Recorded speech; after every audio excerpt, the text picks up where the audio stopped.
পথনুসারীর বন্ধু, কি দিয়ে আওয়াজ বুঝাবো? আমরা নবীর পাগল, সন্দেহ আছে? হ্যাঁ, কতক্ষণ সন্দেহ আছে? আমরা কার পাগল? আমরা নবীর পাগল, এতে কোনো সন্দেহ? আমার নবী, আপনার নবী রহমাতুল লিল আলামিন সাহাবায়ে কেরামদেরকে যখন বলতেন নেমে যাও, নেমে যেতেন। এর দ্বারা প্রমাণ হয়ে গেল শুধুমাত্র খানকায় বসে বসে তাসবিহ জপার নাম ইসলাম নয়, মাঝে মাঝে হককে প্রতিষ্ঠা করার জন্য ময়দানে নেমে যাওয়ার নাম ইসলাম। এই জন্য তাহিরি কখনো নরম, কখনো গরম, ঠিক কিনা বলেন? হাসানি সাহেব কখনো নরম, কখনো গরম, কখনো ঘাম জড়াইতে হবে, আবার কখনো রক্ত ঢেলে দিতে হবে। আমার নবী একটা নয়, দুইটা নয়, আমার নবী 27 বার তলোয়ার নিয়ে ময়দানে নেমে গেছে। তাইলে বোঝা গেল ইসলাম আল জিহাদু মাযিন ইলা ইয়াউমিল কিয়ামাহ, জিহাদ কিয়ামত পর্যন্ত চলবে। কথা বলেন ঠিক কিনা? এই জন্য আমরা জিহাদের ময়দানে যাওয়ার জন্য প্রস্তুত আছি না নাই? আমার নবী বলে সবচাইতে বড় জিহাদ হলো নিজের সঙ্গে জিহাদ করা। আমার কামনা বাসনা এদিকে আমি যাব না, এই জন্য নিজের সঙ্গে জিহাদ করার নাম হলো বড় জিহাদ রে।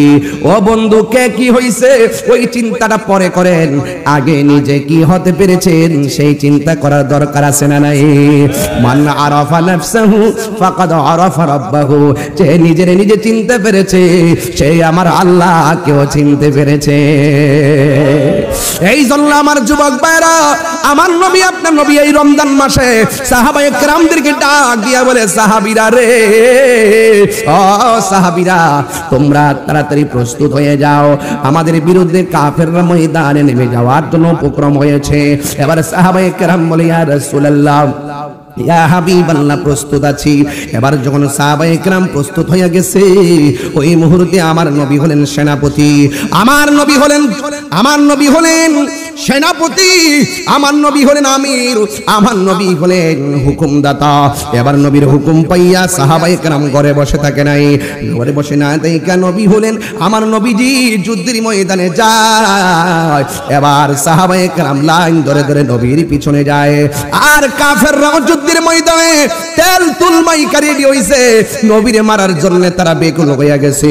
এর জন্য যুবক ভাইরা, যারা নবীরে মারার জন্য বেকুল হয়েছে, এদের ধ্বংস আছে না নাই? আরো জোরে কোন আছে না নাই? আমার নবীরে মারার জন্য যখন তারা রেডি, ইসলামের নাম নিশানা মুছে ফেলার জন্য যখন রেডি, সাহাবায়ে কেরামদেরকে মারার জন্য যখন তারা রেডি, আপনারা জবান খুলে বলেন সাহায্য করার মালিককে? আল্লাহ রাব্বুল আলামিন বলেন, ওয়ালাকাদ নাসরাকুমুল্লাহু বিবাদরি ওয়া আনতুম আযিল্লা। ও বন্ধু, আমি আল্লাহ রাব্বুল আলামিন আপনাকে সাহায্যের পারমিশন দিব, আমি আল্লাহ আপনাকে সাহায্য করব। এই জন্য যুবক ভাইরা আমার নবী পাকের সংখ্যা ছিল মাত্র 313 জন, আর কাফেরদের সংখ্যা ছিল 1000। দেখবেন কারবালার জমিনে তাকায়া দেখেন, আরে কই ইয়াজিদ বাহিনীর সৈন্য সংখ্যা ছিল হাজার হাজার, আর ইমাম হুসাইনের কাফেলা ছিল মাত্র 72 জন। এই জন্য সুন্নিরা কোনোদিন চিন্তা করে না, সুন্নিরা এইগুলা নিয়ে ভাবে না। দেখবেন ফালের ফাল দেখা যায় রাস্তাঘাটে, ফালের ফাল দেখা যায় রাস্তাঘাটে, কিন্তু সুন্নিরা দেহের দিক দিয়ে নগণ্য জীর্ণ শীর্ণ হতে পারে, আমার দিকে তাকায় দেখেন এত খাওন খাই মোড়া হই না, দেখেন শরীর একবারে চিকনা চাকনা, কিন্তু লাগায়া দেন না আমার সাথে। আমরা লাঠি দিয়া মারামারি পছন্দ করি না, লাঠি দিয়া বাইরা বাইরি পছন্দ করি না, সন্ত্রাসী আমরা পছন্দ করি না, জঙ্গিবাদী বোমাবাদী আমরা পছন্দ করি না। আমরা সুন্নিদের লড়াই হবে দলিলের লড়াই, ঠিক কিনা?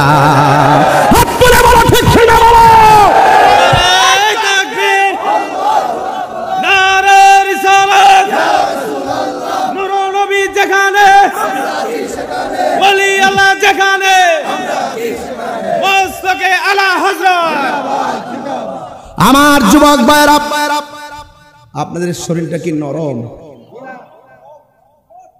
আপনি কি এখন ঠান্ডা রয়েছেন? ঠান্ডা থাকার দিন আসছে? আর কি সময় আছে? যেদিন আমার শাহপুরান বাবা রহমতুল্লাহ আলাইহির মাজারে অ্যাটাকিং করার জন্য প্রস্তুতি নিয়েছিল, সেদিন থেকে বলছি আমি মৃত্যুবরণ করতে প্রস্তুত। কথা বলেন ঠিক কিনা? সেদিন থেকে বলছি যে বেঁচে থাকার ইচ্ছা নাই। আল্লাহর ওলির মাজারকে সুরক্ষার জন্য প্রয়োজনে জীবন দিব। কথা বলেন ঠিক কিনা? আপনারা সিলেটবাসী না? আপনার কলিজায় লাগে নাই? এই জন্য বলছি সুন্নিরা এখন যদি আমরা আলাদা সুন্নিরা যদি একটা প্ল্যাটফর্ম তৈরি করতে পারি, সব আমরা পিছে পিছে ঘুরবে। কারণ এই দেশের শতকরা 65 থেকে 70% সুফিবাদী মুসলমান। কথা বলেন ঠিক কিনা? আর বাক থাকতে পারবে? এই পর্যন্ত 89টা মাজারে আগুন দিচ্ছে, 144টা মাজার ভাঙছে। এর উদ্দেশ্য কি জানেন? এগুলো সব বুড়াই দিব। এগুলো সব ইবনু আব্দুল ওহাব নাজদির প্রেতাত্মা।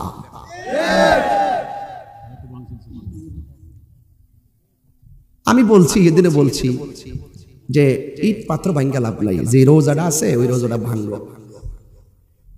যে রোজা মুবারকের জায়গাটা আছে শাহজালালে, ওই জায়গাটা ভাঙ্গা দেখো ভিতরে কি আছে। হেমাতে ডিল মেরে দূর মারো কিল লাগে, হেমাতে ডিল মেরে দূর মার কিল লাগে। সুরের মতন সুযোগ পায় ঢুকা জায়গা বাইরে বাইরে আবার গরু ছাগল চুরি করে লয়ে যাও। সারা জীবন শুনছি এরা ইমান চুর, এখন দেখতেছি গরু চুর, ডেক্সি চুর, ছাগল চুর, দুম্বা চুর, গাছ চুর, মাছ চুর। হ্যাঁ, কোন জায়গাতে পড়লাম রে? এমন কীর্তি তো জীবনে দেখছি না। প্রকাশ্য ওপেন আরেকবার সম্পদ লয়ে যেতেছে গা, এটা কোন অধিকার নিতেছে? আবার কম মাজারে মাজার বলে পূজা করে, মাজারে বলে সেজদা করে, মাজারে বলে শিরিক করে। তোরা কোন দলিলের বলে গরু চুরি করে লেগেছে গা? এগুলা আমরা আশা করি না। হ্যাঁ সুন্নিরা, আপনারা এক থাকবেন নি? পারি না আপনাকে কারণে, কোন একটা প্রয়োজনে আপনারা মাঠে পাই না। এই যে হাসানি বাড়িলে মারে আমো, যদি কই যে হাসানি বাড়িলে একটা মিছিল দিমু, মোমবাতি মোমবাতি, আমরা কেমন জানা আমরা আরেক দল করি। ঈমান আকীদার প্রশ্ন আছে কিনা? আর ঈমান আকীদার প্রশ্ন আছে কিনা? হাসানি সাহেব যদি কথা বলেন, এই সুন্নিতে কথা তো বলবেন। তো সুন্নি যদি আমাদের কাছে শ্রেষ্ঠ হয়ে থাকে, সবকিছুর ঊর্ধ্বে ওনাকে সমর্থন দেওয়াটাই ঈমান। কথা কন ঠিক কিনা? উনি তো হক কথা বলবেন, হকের মতো থাকতে হবে। আমরা পারি না, ট্রেডিশনটা ভিন্ন দিকে গেছে। আমরা ওই নেতারে ভালোবাসি যে এই নেতা সুন্নিয়তকে ভালোবাসে। আমার জীবনে দেখবেন আমি বেশিরভাগ মাহফিল করছি সব সুন্নি নেতাদের সাথে। তাহলে আল্লাহর ওলি মাজার যারা ভাঙতেছে, এটা কি ভালো সংস্কৃতি? এটা ধ্বংস আছে না নাই? এই পোলা পান্ডিত তোরা যে কোন তাইলে ঘুরতেছ তোরাই জানোস। ভিডিও করতেছ তুমি, ভিডিও করে। আল্লাহু আকবার জোরে কর। দেখি তো জিহাদের মাঠে পাওয়া যাবে না পারে? এটা একটু দুইটা হাত সোজা করেন না, দুইটা হাত সোজা করেন না, একটা সোজা করেন।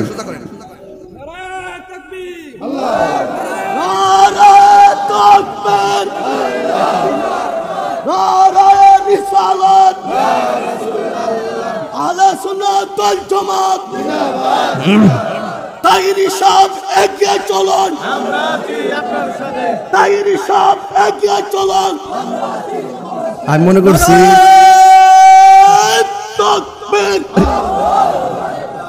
আচ্ছা লেখেন রে,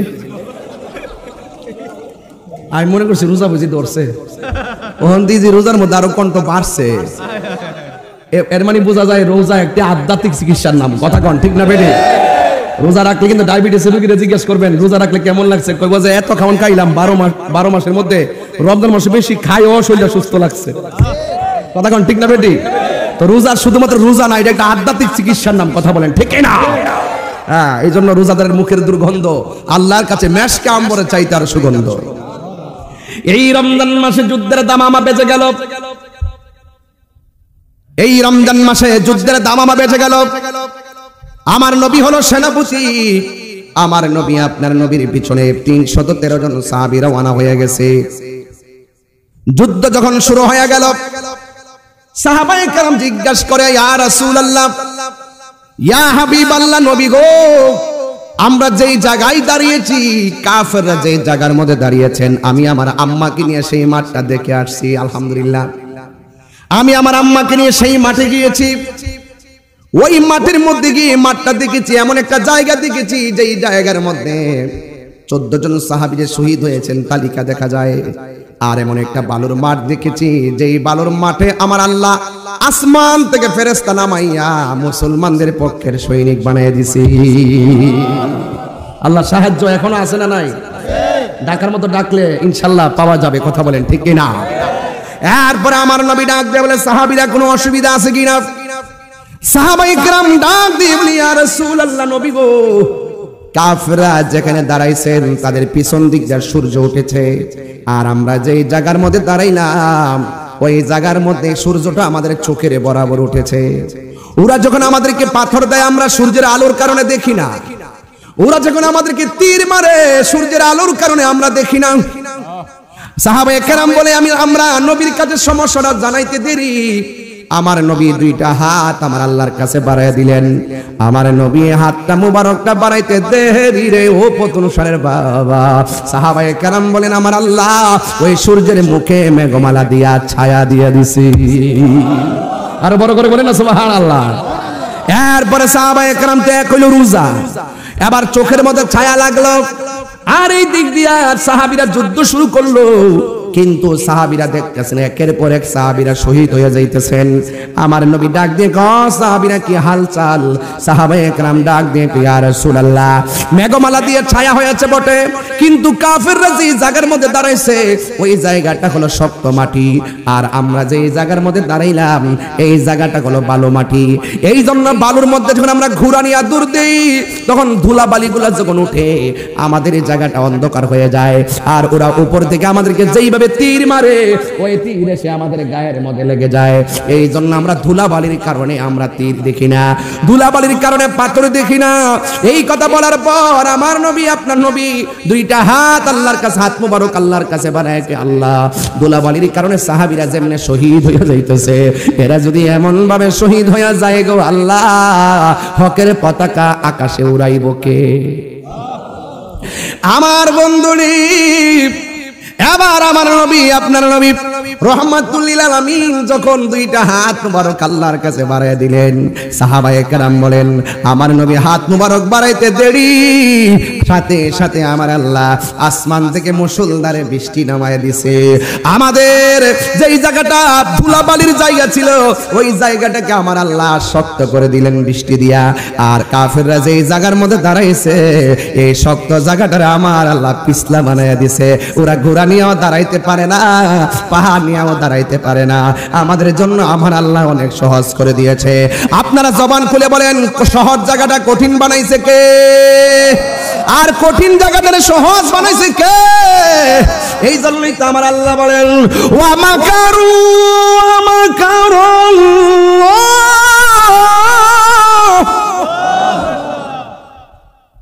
ওয়াল্লাহু খায়রুল মাকিরিন।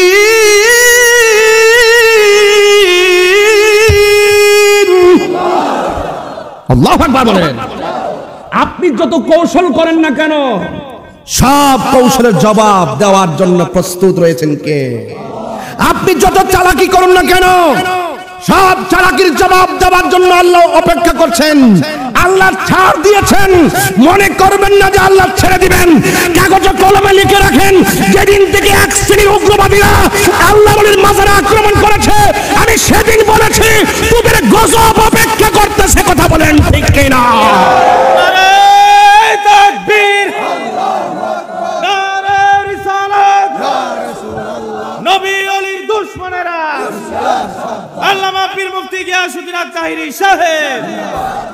কথা বলেন না কেন?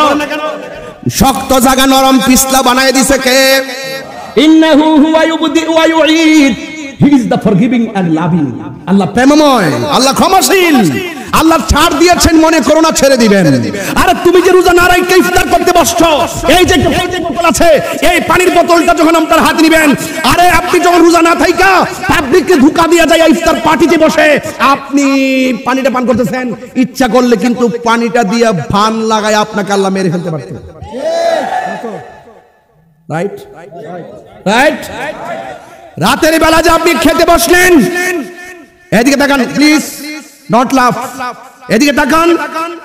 আপনি যে নামাজ না পড়ে ক্যারাম বোর্ড খেলছেন, যে হাত দিয়ে খেলছেন, আল্লাহ যদি অ্যাকশন নিত, যেইভাবে শনিবারকেও সীমা লঙ্ঘন করার কারণে মানুষ থেকে বানর হয়ে গেছে, আপনি যেইভাবে নামাজ না পড়া আপনি ওই শহীদনগর বাজারে রামবুট খেলছেন, আড্ডা মারছেন, ইচ্ছে করলে আমার আল্লাহ ওই জায়গায় স্ট্রোক করায়া কোমর থেকে নিচ পর্যন্ত অবশ করে দিতে পারত। মনে রাখবেন না যে আল্লাহ ছাড় ছেড়ে দিবেন, ছাড় দিয়েছেন, ঘুরতে থাকো, ছেড়ে দিবেন না।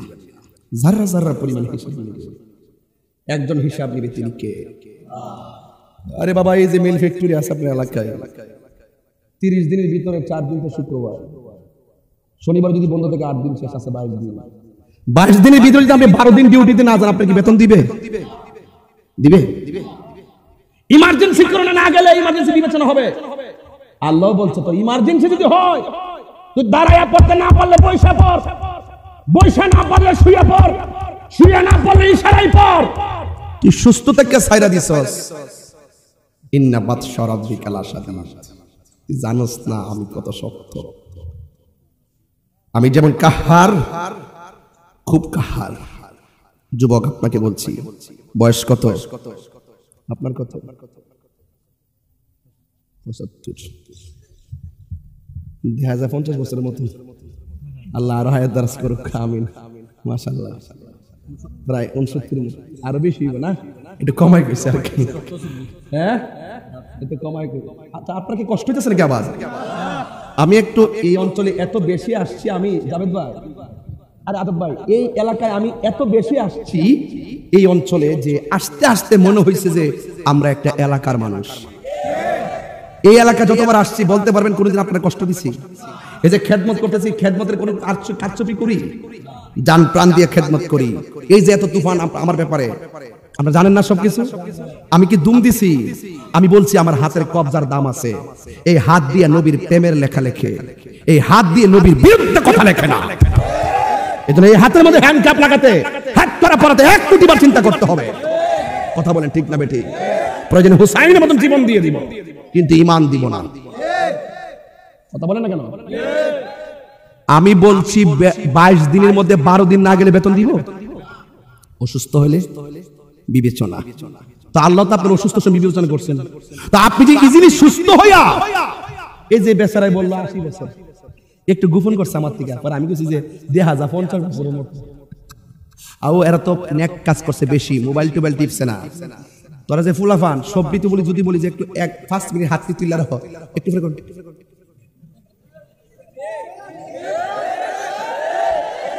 কি রে জানেননি কি ও এলারা কুলো লিছেন, কুলো লইছে রে ওটা রে, কুলো লইছে বেড়াই তখন দাঁড়ি দূরে দেখা পাশাপাশি বইয়া গেছে গা। শুনেন,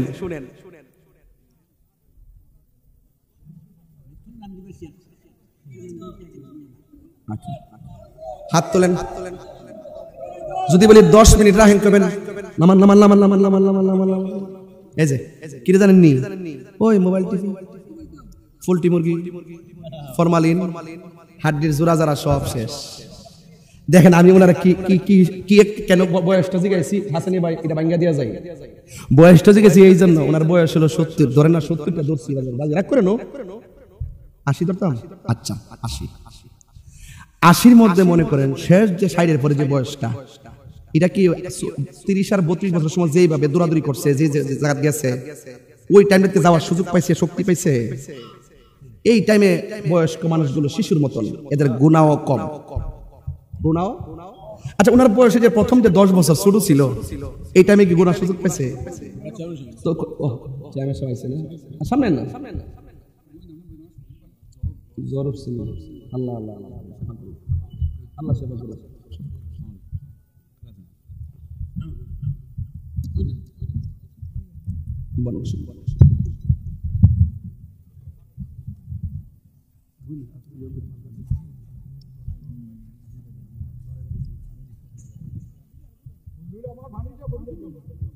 পানিটা ফরিয়ে দেন পরে।